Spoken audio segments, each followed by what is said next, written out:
What's going on, everybody? Eric Lindquist at Stochastic here on the Odd Chopper channel, coming to you with a Friday edition of MLB Lindy's Leans, Likes, and Locks. Hit that like button, subscribe button, notification bell. Goes a long way for you.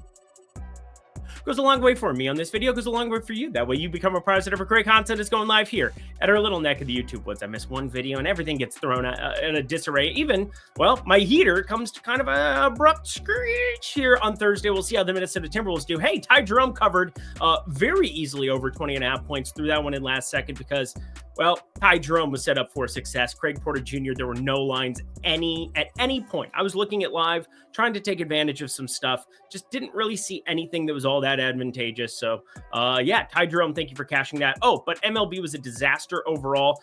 Didn't hit any of the home runs in the premium Discord. Logan O'Hop, we had 3 double dongs: Joe Adell, Mike Trout, Taylor Ward. 3 of them for the same team, and couldn't get one scrap for Logan O'Hop, who has a 3-hit game, including a double. Man, if I had just bet doubles on everybody I bet home runs on this week, I'd have a lot of money. But anyway, Bet365, check them out down below. You can get yourself some money, $150 in bonus bets when you bet just $5, depositing 10 or more in a state that has Bet365. I'll talk about that at the midway point here. But we got a lot of MLB to cover, 15 games, and then we have NBA to cover, 15 games, but there's only 3 lines out right now, and I'll tell you a couple of the reasons why, because I think books are going to play it very, very close to the vest with props, with spreads, with everything, because the implications, they're not really there this year. For an NBA that wanted this play-in tournament, there's not a team fighting to get into the playoff tournament. 5 teams, both in the East and the West, already eliminated. I'll talk you through the ins and outs of that, and then some props and some key contributors to keep your eye on based on some of the rates that I'm looking at. But MLB first, tons to get to. Producer Jacob's got to go to Europe, wave him goodbye, and also want to throw this out there for you as well. Lindy's will be a live program starting next Sunday night. I will repeat, and you can follow me at Eric Lindquist, but we're going to be doing it live. We'll do it live because producer Jacob is not on hand, and I want to just screen share and show you guys exactly the process that I'm going through every single night before. We're not going to do the 4 or 5 hours of research I typically do. We're going to do, a 1-hour show, 1.5-hour show. We'll see where the attention span is on everybody, but I'm going to get you some free plays. That's for sure. I'll post over on X quite a bit, and then we'll have it in the premium Discord. But that is the longest intro ever. Producer Jacob, without further ado, the MLB Leans, the beans? Well, they're magical, but hopefully this Thursday sucked. MLB plays, leans, let's go. We got a freaking tic-tac-toe grid going here as we talk really fast through some of these because there's just a ton to get to. Bailey Falter, Brady Singer. That is your combination here.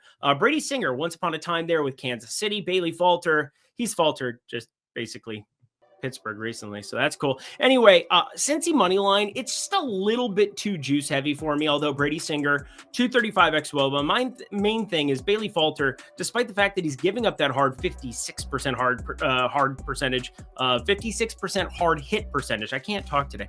Barrel percentage just sitting at 5.9%, and Cincinnati's bats. That's the big note that I had here, is that this team going to San Francisco and what they were doing before in Milwaukee and before against the Texas Rangers in that series before, been a very strange start to their season. Matt McLain still not in that lineup, so there you go. Going to probably be out there for a little while, and that crocodile is not good. Let's go over to the Braves and Rays up next, and this one has some interesting angles to it. First off, Atlanta's playing a little bit later here. They're in a rain delay. It's been going on here for a little bit against Philly. That's kind of what kept me away from betting that game further. I thought some home run plays looked good.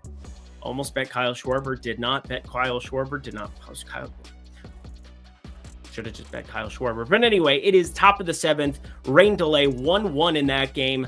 I think if they have to stay very late here and then you're taking on the Tampa Bay Rays, well, you're seeing this Braves team strike out a lot against right-handed pitching, almost a 26% strikeout rate against righties to start off this season. Jesus Luzardo, lefty, wasn't exactly doing too slouchful himself. Giants and Yankees here going to a very small ballpark for these Giants power bats. Heliot Ramos, a number of those guys, whether it's Savior, Mike Yastrzemski, walk-off last time out. Wilmer Flores has a 512 expected slugging. But want to point out, Willy Adames, somebody that I'm thinking has to start finding better contact. He's lofting it up, 18.6-degree launch angle. But Matt Chapman routinely, going back to last season, has had ridiculous home run numbers because he knows how to loft the frickin', I almost said golf ball, the baseball. 90 exit velocity here that he's averaging on the season, which isn't crazy. And a 33.3% hard hit is not very impressive, but the 27.2-degree launch angle, really am paying attention to where that opening number is. If it's bigger than plus 350, we need to take a slice of that one, but I don't know if it's going to be. Very curious where books open that number. Not the best hitting weather, but you know the ballpark by now. Washington taking on Miami. Ended up on 2 Miami plays against Tyler McGill. Didn't see that one coming. They were both hits props. One cashed plus 105 and one did not, minus 105, which is a dead even heat. Now, instead of the 2 guys that I ended up firing up last time, don't even need to bring them up. Eric Wagaman was not one of them. Xavier Edwards was not one of them. I think a Wagaman hit further down in the lineup. He's got a pretty good expected batting average so far. And Xavier Edwards single. They're going up against not Mackenzie Gore, not that southpaw, but Mitchell Parker. And this one is very interesting to see if we have advantageous hitter props yet again, because I think the books feel the same way I do. Miami is terrible, and people do not want to take overs on anything that they have. So might have to bite here just for them to get the ball in play against a weaker pitcher who's got a couple of pitches that I think could be okay for him going forward, but just a 14% K rate, 17.7-degree launch angle off the bat. If the ball gets in the air, there's lots of ways for it to find gaps, find ways to get in play. That's the BABIP part of it. The Los Angeles Angels taking on Houston here, over 9. This one's clear cut for me. It is 2 very shaky pitchers. I would say Ronel Blanco really outperformed at the beginning of last season with that no-hitter, so on and so forth. He found a decent season, but so far this year, 389 xWOBA, but this is more of who he is. 311 expected batting average. That's why it took him forever to get up to the big leagues in this Houston organization. As for Jack Koch-Anowicz, just wanted to clarify. 50% hard hit, 506 expected slugging, 15.6% barrel percentage. I'd make another joke, but I think I already made one. Detroit taking on Minnesota. Fiesta. Yeah, David Festa. His changeup is back in our lives. For those who don't know, real ones do. Unbelievable changeup. That's really his strikeout offering that he's got to have hitting the zone. If it's not, then you're going to have some issues. But the changeup is almost unhittable when it's on. And that always is like, hey, you might as well just go to the tippy top of the ladder, try to really get paid out for that right tail outcome. So when you're thinking of the curve, the bell curve, you want that 3 standard deviation, 10 strikeout type stuff. That's what we're looking for from David Festa. First start of the year, though, don't want to go crazy with it. That's why it's in the lean category. Lars Nootball, he's hitting the ball so damn hard to start off his season. He's bright red on my sheet. You'll see a lot of these things as we do this show live next week, but I got to say this. Lars Nootbaar is also not known for his power, and St. Louis is not known for its great ballpark. So a couple of things that really need to go well for him, but Aaron Nola, 16.7% barrel percentage, 304 expected batting average, only a 20.8% K rate. We saw some of the regression signs last season.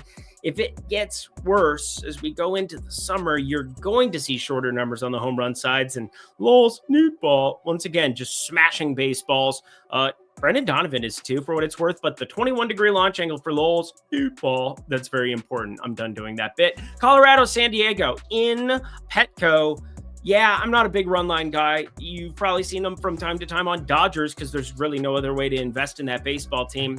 Don't think the Padres should be getting this kind of respect on the number, although it's German Marquez, it's Nick Pivetta, although Nick Pivetta, 17.2% barrel percentage. German Marquez, 32 batted ball events, 0 barrels thus far. So pay attention to that. That's why we're staying away for now. Foyo and Milwaukee taking on Arizona. Erod, 12 strikeouts last time. Very curious to see where books open this number at. Props were not available, but I have the historical prop data. Obviously, I can't use last 10 games like I always do in the early MLB season. That's why we're treading lightly. All half-unit plays, not a lot of locks showing up here. So we are going to just chill for now. Is that everything, producer Jacob? Is that all the leans? One more, Soderstrom, and under 10. Yeah, this is where it really gets tough for me because the Mets taking on the A's, there's a couple of like different variables at play. One, we were early to the party on this ballpark being more of a bandbox. I think that's come to fruition quite nicely for us. We've cashed a lot of overs on this program in the premium Discord. I mean, all of them have been on this program, actually. But I don't love when you're taking hitter props, Soderstrom home run, and then you're taking an under. It always makes me feel a little bit icky. And whenever I see tickets, it's like I want all the correlation, or I just want to play them straight. So it is what it is. Soderstrom just smacking the base. And there's no question whatsoever that early on this season, one of the more surprising teams have been this power lineup at the top for the Athletics, carried over that second half offensive surge into this new year in a great ballpark. Soderstrom, Langoliers, Butler, Urshela even sitting there doing okay. Brent Rooker, 536 expected slugging. We expected that. Jacob Wilson, 367 expected batting average. My God, threw in a Tom Hanks quote at the end of that one. Awesome. Let's get to some likes, shall we? But first, the Discord. You want to get all the plays tomorrow? You want me to not talk and you just get the plays and you can make fun of me and do whatever you want? Lindy 5 is where you can do that at the link below. Plus, yeah, I'm pretty profitable at this. NBA, MLB. Oh, when MLB gets our full attention, it'll be lovely. But that's going to still be a little while. We're going to get into the NBA playoffs. And then obviously got the Masters going this weekend. Didn't post anything for it because I didn't research it as much as I wanted. Tailed some sharp people in tails. And hey, wouldn't you know, that's the name of it. But Lindy 5, $5 for your first week. Less than $1 a day to come kick it with myself, Eitan Shander. Check him out on your screen. This guy has been hotter than the kitchen stove. Producer Jacob, we need Eitan Shander's face on the screen. He is lovely. He has no ears in this picture, but I also have Greg Ehrenberg hanging in there giving people the future. Look at the future. That is Lindy and Friends, the Discord. Once again, $5 using code Lindy5 at the link below. Alrighty, to the likes we go. First on our docket, Kansas City taking on Cleveland in this spot, and Bubic versus Bybee. Bubic versus Bybee. Bybee versus Bubic. Anyway, Bybee, 556 expected slugging, 14% K rate. I've always wondered how he got by with some of like this interesting pitch mix type stuff. He gets the balls put in play quite a bit. He throws a four-seamer that isn't all that appealing of a pitch. When it gets hit really hard. But the last 2 years, 3.69 expected ERA, 3.75 expected ERA. And his ERA has outperformed it both times. So you expect negative regression to some extent, but this has gotten a little out of hand through 2 starts, 5.08 expected ERA. Yeah, that's not what we're looking for, friends. These are not the pitchers you're looking for. As for on the other side of this one, Kris Bubic, I didn't know what to make of him. This southpaw man, he is just absolutely showing out. He's 27. He's been in the league for a long time, so I kind of forget that he's only 27 years old. I thought he would be like 30, 31. No. And last season, very limited amount of time because he got hurt. 1.81 expected ERA in 467 pitches, 4.04 expected ERA the year before it. And the year before that, he was a gas can. But he's found something there. And if he stays healthy, pitching run values are up. His breaking stuff is really good. This sweeper slider change combo is just nasty pedo. I absolutely love to see Kris Bubic on the mound in this spot against Tanner Bybee, somebody I don't really believe in. And then you're getting the plus tag, plus 118. I'm actually going to go to the first 5 market, even though it's not as good of a number here at open, purely because I just want to target and isolate these 2 starting pitchers. I don't want to deal with the Cleveland bullpen, which we know is better than Kansas City's bullpen. I know you shouldn't talk in known quantities at this point of the season, but I think we all saw how Cleveland's pen performed over the course of the last, infinity years. They're going to be better than Kansas City going forward. So the first 5 market is strongly where I prefer it, even though it's only plus 106 here at the moment on FanDuel. Other books still left to open. Toronto, Baltimore, and this one is where we start to have a little bit of fun. I've got 2 props for you that are going to come back to back here on the card before we get to 2 plays that are both going to be unders. Oh, look at that. But we got Toronto, Baltimore, just to set the stage on both sides of it. The Toronto side, yeah, this Sugano fellow is not very good taking on, well, he's pitching for Baltimore, but Bowden Francis, I think you guys know how much I like Bowden Francis. Hasn't been great to start off. 5.12 expected slugging, has had a good outing, a bad outing. 5.42 expected ERA is horrible relative to his 3.18 actual ERA. And I said it last year, Tariq Skubal did not exist. The second half for Bowden Francis was so profitable for us, was so nasty if you're a Toronto Blue Jays fan. Probably would have walked into some Cy Young conversations, but that didn't need to happen because Tariq Skubal was the truth. Tomoyuki Sugano. Yeah, he's not very good. No strikeout stuff here at the big league level. 281 expected batting average against, 366 xWOBA. Could he improve? Yeah, I mean, I think what we've seen is guys like Yoshi Yamamoto over there for the Dodgers, Shota Imanaga for the Cubs. Like, we've seen a lot of these Japanese pitchers find incredible success early on. I mean, Yamamoto even had to find through it. And now you have Roki Suzuki, who's definitely starting to find his own after two really sketchy starts for the Dodgers. Just saying, not everybody has to hit the ground running, but the difference is there is no strikeout stuff for him whatsoever. I don't see it. He's throwing a split finger a majority of the time. The cutter, four-seamer, sinker. I worked through some of the whiff percentages. He has a little bit of something with the sweeper, but he doesn't throw it a lot. And so I just really need to see the pitch mix work out a little bit more. But all of that being said, George Springer is like surprisingly contact heavy to start off this season. Not really what he's known for, but it's smashing, 61.5% hard hit percentage, and then a 615 expected slugging.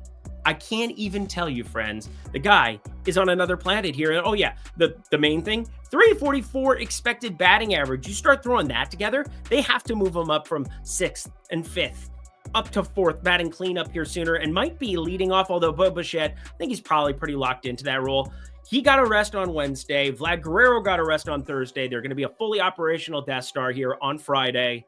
I like, no matter what, plus money, George Springer against this character right now that I just don't believe in on the other side, Sugano. I like it a lot. So plus 130 is where I have the opening number at projected. I would be betting this at plus 115 or greater. Check it out in the morning. And that's kind of the interesting part about doing this program is that I have some of the props, I have some not. But again, batters, you have last 10. I get those numbers that I can throw into my sheet and have an idea of where they're going to open, where the books are going to be. So these were things that were lean likes once upon a time if you've been watching my program, things that I want very badly to bet. But now I can kind of be more certain in the baseball streets than in the NBA streets where people are getting ruled out. A lot of goalposts get moved. But we got Boston minus 1.5 taking on Chicago. Chicago, man. They are going to be brutality yet again this season. I think after the one game that they beat up on the Angels, one game they beat up on the Twins, lost both of those series. They're horrible.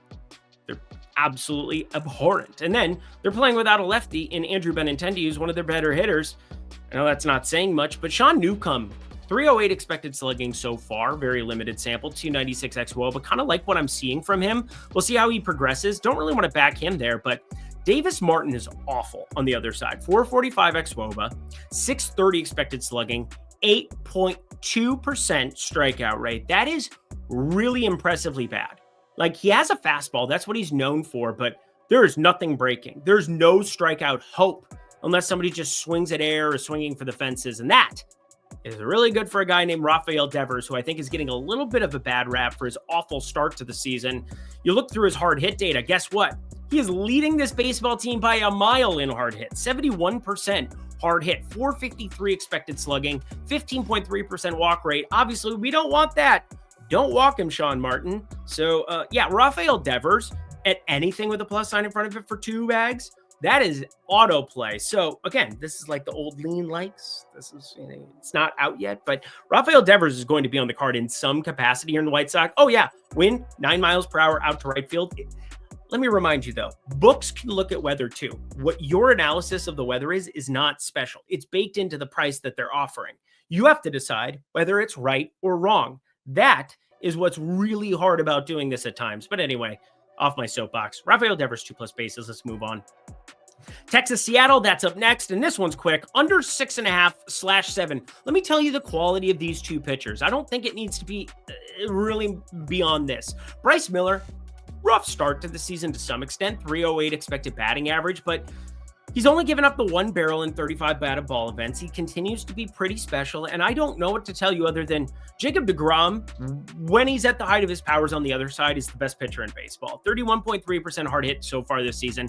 Not a ton of swing and miss so far, but yeah, the Mariners will fix a little bit of that. Against righties, they just continue to like impressively swing and miss at absolutely everything, and it's only going to get worse. Like, it's only going to get worse. They're middle of the road, 21% so far, but I got to point out the batters that are going to be just awful in this department going forward. Here they are.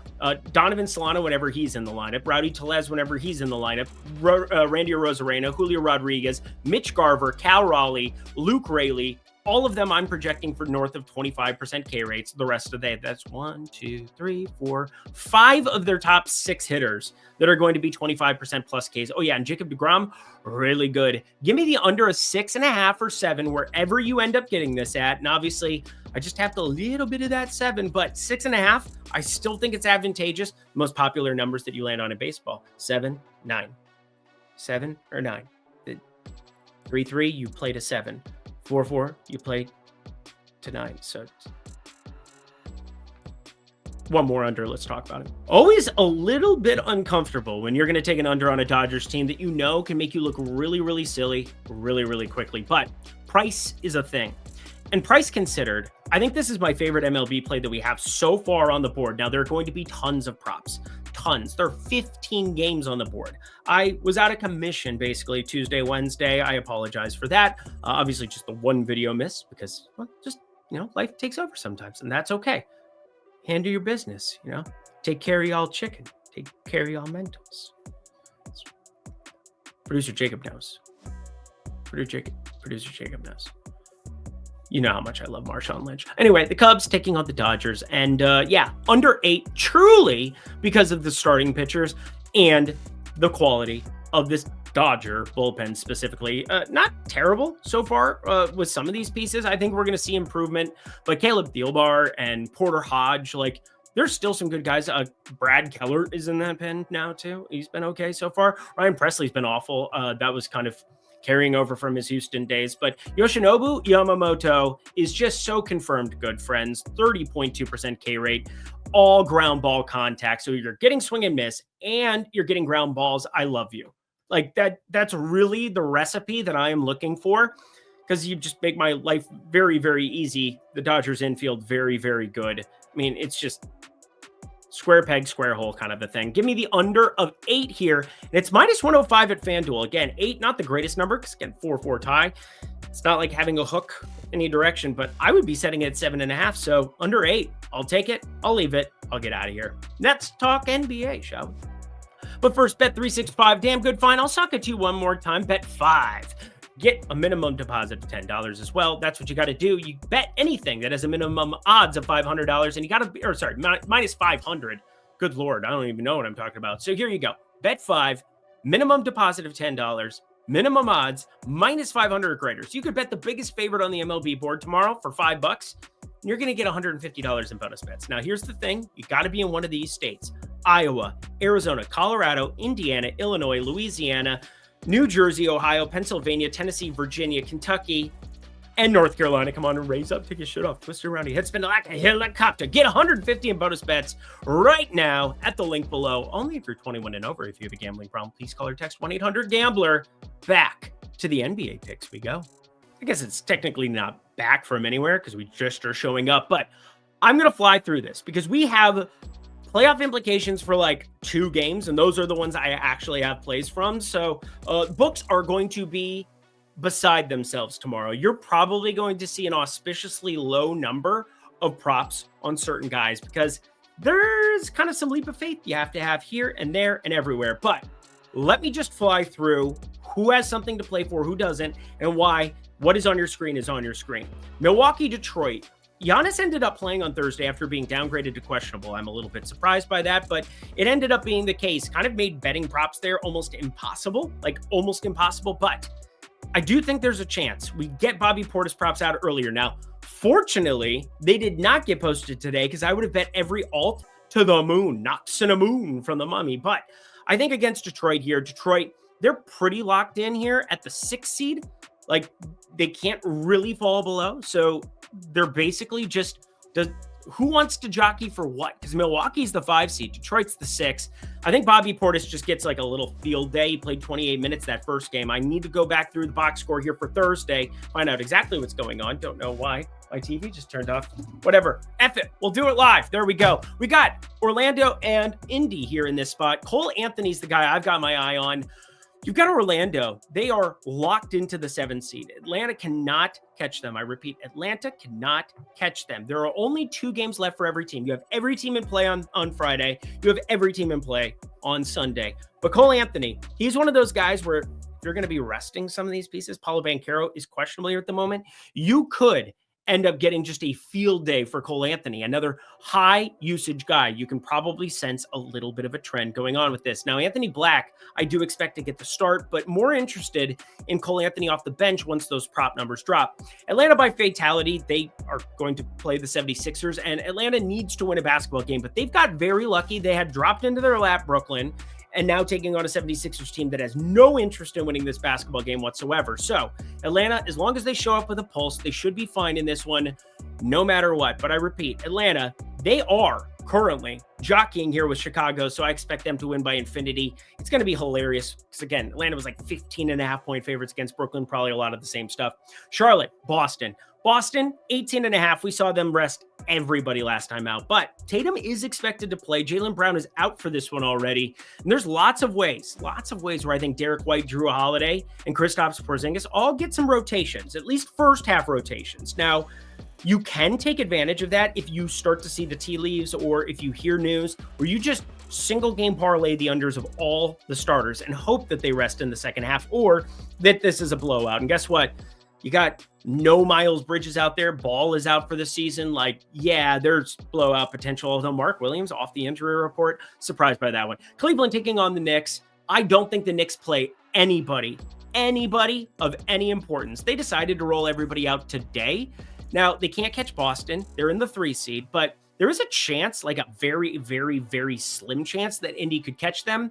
I don't think that that's going to be the case. I think they're probably going to be looking at this one as like, let's get everybody healthy here. And if you slide down to 4, you get to play Cleveland, which is a lot better situation than playing Boston. So why wouldn't you rest everybody anyway? And if Indy wants to move on up to the 3 seed, go have it, boys. Have yourself a field day. Knock yourself out. So not Charlie Kohler, different thing. Tyler Kohler. That's the guy. I spelled it wrong. That's my fault on the screen. We got ourselves Washington and Chicago here. Triple-double look for Josh Giddey against a high-paced Washington team. Guy's out of control here right now. His rates are breaking my model. And yeah, we're not expecting, once again, Kobe White to potentially be out there. That creates a chasm of usage to come in his direction. Although I think Kobe White has a chance to play, and yet it's not updating on the injury report. We'll revisit that one. That's why it's a lean. We got Miami and New Orleans. LOL. Not going to talk about that. Neither team really cares about that one. We've got ourselves Toronto and Dallas. AD, does he decide to go out and, wind his body down, wind it all around, or whatever the Spice Girl said once upon a time? I used to know that bit like yesterday, but forgot it just now. I do expect they try to ramp up his minutes just to see what he's capable of here leading into the postseason. 33 is high point since his return. Brooklyn, Minnesota fatality. We've got another fatality coming up, and haven't played Mortal Kombat 1. Is it good? I don't know. OKC taking on the Jazz. LOL, not talking about that. San Antonio and the Suns. Neither team has anything to play for, but youth wins the day. Low rates, opening numbers, and things change. You could see Booker sitting. You could see Beal sitting. You could see Royce O'Neal only played 19 minutes. That was another one that I think is a big telltale sign. I think Ryan Dunn, who's opening number was 14.5 last time. 14.5. Had him in the fantasy score department on a prize pick card for the people in the premium Discord. So I was paying close attention to that one because I thought there was a chance that we could get more than 19 minutes for Royce O'Neal. He's still at a ton of stocks. That's why we played fantasy score. Golden State, Portland, Banton Nuke. He does everything for him. Shaden Sharp questionable. Anthony Simon's out. Denny Avdia already out. They have nothing to play for. And Golden State, the worst loss of the year, bar none. San Antonio at home. Unforgivable stuff. Unforgivable. With some waffle fries for free. We got Houston and the Lakers up next. Reed Shepherd could not have impressed me more the other night, and really kind of want to fire him up if Houston just rests everybody again here, which I think they will. Lakers want to win really, really bad, but Reed Shepherd also really, really, really wants to make himself some money in the NBA, and I think he's going to. He's just never going to find minutes here behind Jalen Green, behind Fred VanVleet, behind, a number of other very complimentary pieces that, Reed Shepherd doesn't really play defense, and we got to probably work on that, beef him up a little bit. But Reed Shepherd, he nice, kid nice. Let's talk the lights, shall we? Yeah, we're just going to do a blank screen behind me because that's how we do things. Anyway, Memphis taking on Denver. Both teams very, very important, but I think you probably understand they're the two teams that lost their head coaches because they fired them. It's just so strange. The Jenkins thing is one thing. The Malone thing is absolutely insane. And Jokic, sounds like he knew about it before everybody else. I would hope so. He's Nikola Jokic, the best player on planet Earth. But I think the main thing is this. Memphis doesn't really have an identity. And I did bet against them, obviously, with the Minnesota Timberwolves on Thursday. We'll see how that comes to fruition. I'm going to have to watch that.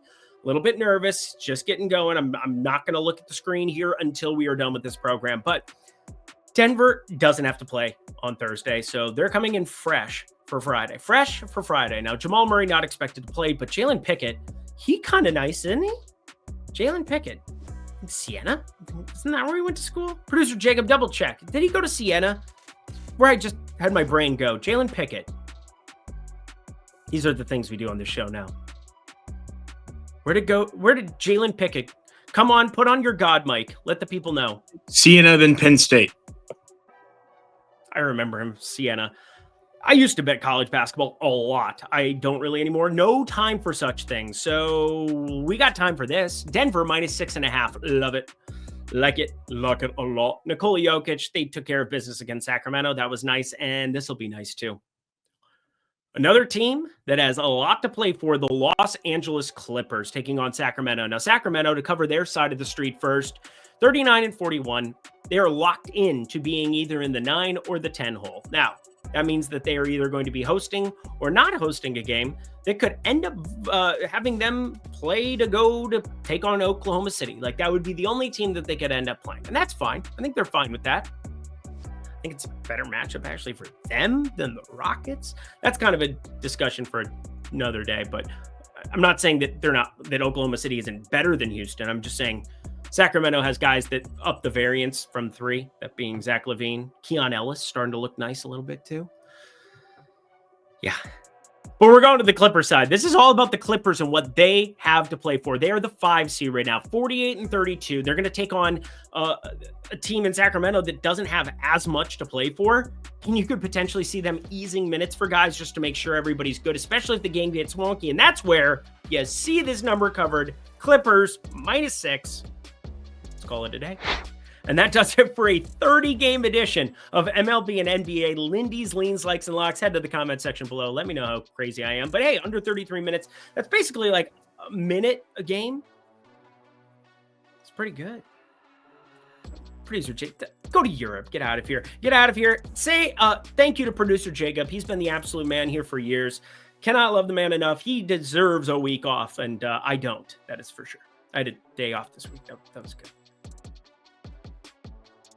I'm not good at goodbyes. Promised I wouldn't cry. Okay, we're going to get out of here. Until next time, friends, I'm Eric Lindquist. Best of luck in the MLB and NBA streets on Friday.